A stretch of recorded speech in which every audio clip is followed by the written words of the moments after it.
Well, guess what? You just made the list! Come on! You know I got ya! Yeah! One! Break the wall! Break down the walls! Foot down with the back to rock and watch the walk! Baby, you know you're Judas and I'm your priest! Baby, what I got is not from the least! Bring it through the stage in the rage of the beast! Step in the arena and break the wall down! Step in the arena and break the wall down! Now you know! Coming on down! Jericho! You know I got ya! Now you know! Yeah! Jericho! Yeah! I'm awakened from a Greetings once and all, and welcome back to another exciting edition of the Squirt Circle Podcast. Of course, on Spreaker.com, iTunes, Player.fm, PodDirectory.com, Stitcher.com, TuneIn Radio, IW Nerd, Satchel Podcast Player, and Mr. NTG 1990 on YouTube. Well, I changed the name. Not on your life, Spencer. Not on your life. So, I am, of course, your host with the most, Nate the Effin' Great, back here with another exciting edition of the show. My apologies to a lot of people that I may have misguided, because I know I was planning on doing a show yesterday, but unfortunately, I overslept just a little bit. So, my apologies there. But I'm back here today. We'll be doing another edition of not only this show today, as well as an edition of Change the F Up with Victory Bell later on in the day. It's going to be a great week, and what an amazing week it's been for WWE. Raw, SmackDown, Lucha Underground, and NXT. Well, of course, Lucha Underground's not a part of WWE because Lucha Underground is awesome. And even on this show, Lucha Underground was probably a little bit slow and a little bit probably not as exciting as a lot of people wanted to think it was. But in all honesty, I can't complain that much because on Lucha Underground's best day, it's still better than WWE in so many different ways. And I'm sorry, guys, but WWE just really is just lacking so much right now. But enough with my ranting, enough of that. Let's get on to what we came to talk about here. And that is, of course, first starting off with Monday Night Raw. And it kicked off in one of the most bizarre ways possible, actually. They started off with Chris Jericho actually coming down to the ring, and he was saying that the triple threat match was not going to happen. He had some unfortunate news, and right off the bat I thought to myself, oh crap, Kevin Owens is hurt, or Seth Rollins got hurt, or something like that. And he goes on to say that the reason why the match will not be happening is because the list is missing. Honest to God, that actually just made my night. I listened to that and I thought, oh, okay, that's funny. The list that Chris Jericho prides on and he loves to death, in all honesty. The list of, whether it be stupid idiots or list of things that, he doesn't like about Mick Foley or stuff like that. The dreaded list had gone missing and he would not be competing in the triple threat match until the list was found. Out comes Kevin Owens and he says, we will find the list after we take care of Seth Rollins. And Jericho said, no, I need to find the list right now. And if you were my friend, you would help me out. Cue Stephanie McMahon, who of course is saying, I want to help you find the list. I need to know where the list is as well. And of course, Jericho's just like, yeah, like you really do care about the list. Why do you even care about the list? Then we cue Seth Rollins coming out. And of course, Seth Rollins has a mic in one hand and his other hand is behind his back.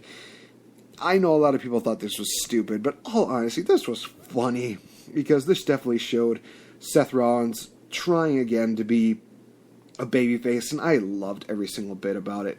Just seeing him just basically saying, like, oh, where's the list? I have no idea where it could be. And Jericho's just saying, you know where it is. It's right behind your back. What are you talking about? It's right in your other hand. Seth Rollins does a weird little switch thing, and then he has a microphone in his other hand, and his other hand behind his back. He's like, it's right behind you, you stupid idiot. Still hilarious. I loved every single bit about it. There was nothing, excuse me, that was bad about this segment at all. It was funny. It was enjoyable. I loved every single bit about it. Not a problem with it whatsoever. And then Seth Rollins basically said, hey, you want the list? You know what you have to do. Come and get it. And that was basically what this whole episode of Raw was truly based on, and that was trying to figure out, where's the list? Where's the list? They even had a chant going on about it, of where it is. After commercial break, Seth Rollins and Stephanie McMahon have their own little talk about, give him back the list, make sure that he, excuse me, make sure that, he gets it back, because we need to have this main event matchup. And Seth Rollins basically saying, hey, don't think I don't know that you have your husband and you are plotting on something. So basically he says, oh, I don't have the list, but you could tell Jericho to look it in the locker room. So that is one of those things that happened, and I loved every single bit about it. Cue the first matchup of the night, and that being Enzo Amore versus Mr. Big Cass. Here we go. I guess I deleted that. Anyway, Enzo Amore versus and Big Cass again. No, not against Enzo Amore taking on Carl Anderson.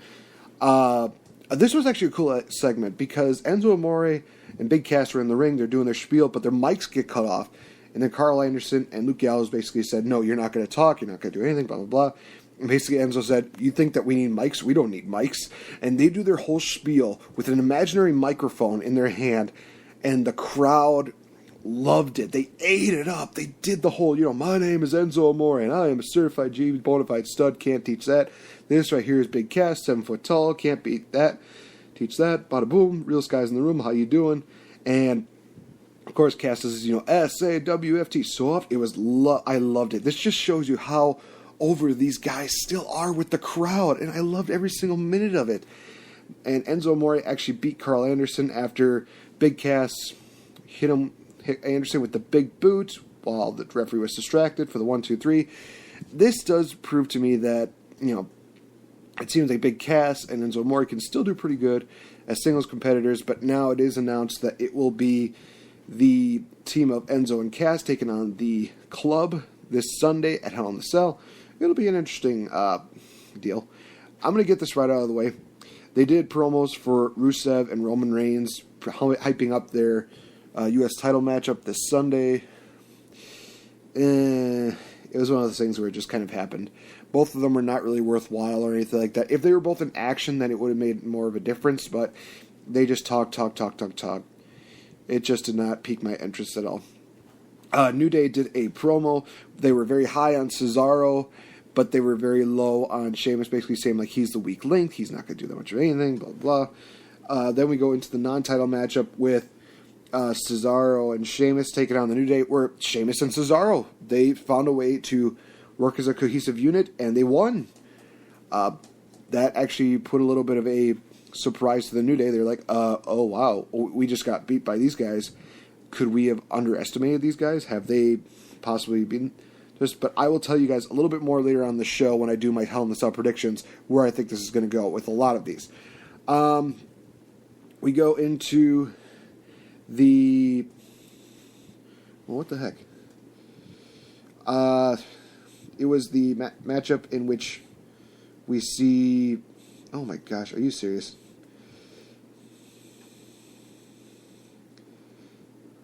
Come on. I may have just lost my notes, but I can kind of talk a little bit about what kind of happened, regardless of the notes. We see the... Gosh dang it. This is kind of going to screw me up a little bit. Man. Trying to think. Boy. Okay, so... kind of going a little more into everything that kind of happened. I do remember quite a few things, and I'll kind of explain a little bit more. The contract signing between Sasha and Charlotte was really damn good. I loved the way that Mick Foley made it very passionate. He basically said, you don't know what you guys are getting yourselves into. You have no idea what you guys might be going through. It's one of those things that it's hard to really comprehend everything that is going to basically go through with everything. And he basically said to them, you have to look in to my eyes and tell me that you are ready for this match, or tell me that you are ready to fight. They looked through each other in the eyes, they looked at Foley, they both signed the contract, and the contract is indeed now made up. It's official. It will indeed be Charlotte versus Sasha this Sunday. Great promo by both these guys. Loved the passion behind everything. It was great. Now, unfortunately, that's needless to say that the other women's deal that happened on here between Dana and Bayley was a waste of freaking time. Yeah, they did an arm wrestling matchup for these two. Great. It just didn't. It just burned my skull at the idea of thinking about why this even happened. There was no point to it whatsoever, other than somehow Dana needed the momentum going into Hell in the Cell. Dana beats Bayley, and then she beats down Bayley after the match is over, after the arm wrestling match is over. Then we see it basically get announced that, hey, we're going to see the tag team, we're going to see Bayley and Dana this Sunday. Great. So, we get into a really simple fight. So Chris Jericho was actually backstage looking for the list, talked about the whole, trying to find the list, where's the list? Shining Stars try to get him promo, and they're just like, that's stupid. And then we see Titus O'Neil come in, and he talks about, the Titus brand, and he just says, yeah, it's a brand of stupid idiots, or something like that. I forgot what it was. It was so funny. But this was the one that really got me. Jinder Mahal was talking to Chris Jericho. It's like, you need to just relax. You need to calm down, and I could help you. Just do the breathing exercises. And it's like, in, out deal. And you see Chris Jericho saying, stupid idiot. Stupid idiot. Stupid idiot. Oh my gosh. I loved every single bit about this night. It was just amazing just to see Jericho. He didn't bury the guys. That was the thing about it. He was just trying to do what he does best. And I loved every single bit about it. So we go from that to I'm trying to remember what else. The Curtis Axel Bo Dallas matchup, which, all honesty, was not too much of it was a good matchup, but the promo that Curtis Axel did at the start of the show, oh my gosh, it was just awesome. He talked about, his grandfather and his father, and he talked about being in his hometown. It was just a beautiful promo, and unfortunately they had him lose to Bo Dallas in the worst way possible by having him just basically get rolled up. Great, WWE. Just great. You took their hometown boy and you made them look like a stooge. That was just... Raw just killing me. I think it was around that point where I just started thinking, okay, anytime that there's something stupid that I see with Raw or anything like that, I'm just going to start taking shots. I probably took about, not including the, the stupid commercials, like the Sonic commercials and stuff like that, just maybe about a few shots. I probably took about maybe 10 shots in all. So 7 shots on Raw, 3 shots on like stupid Sonic commercials. And then we get on to what was probably my favorite part of the night. Chris Jericho finding the list. But who had the list? Braun Strowman. This was interesting. Braun Strowman was holding on to the list and looking at it. And Jericho's like, can I have the list back? And Braun just looks at him dead in the eyes. He said, say please. And Jericho said, can I have the list back, please? Strowman then replies, I know Sami Zayn's not on here. Chucks the list at him and leaves. And Jericho says, Zayn's on page 4. Oh, and guess what? You touched my personal property. So you know what, Strowman? You just made the list. And he writes down Braun Strowman's list on there. Good freaking God, that was funny. Golden Truth to be the Shining Stars. Moving along. Rich Swann took on Brian Kendrick in a pretty good matchup between the two. Rich Swann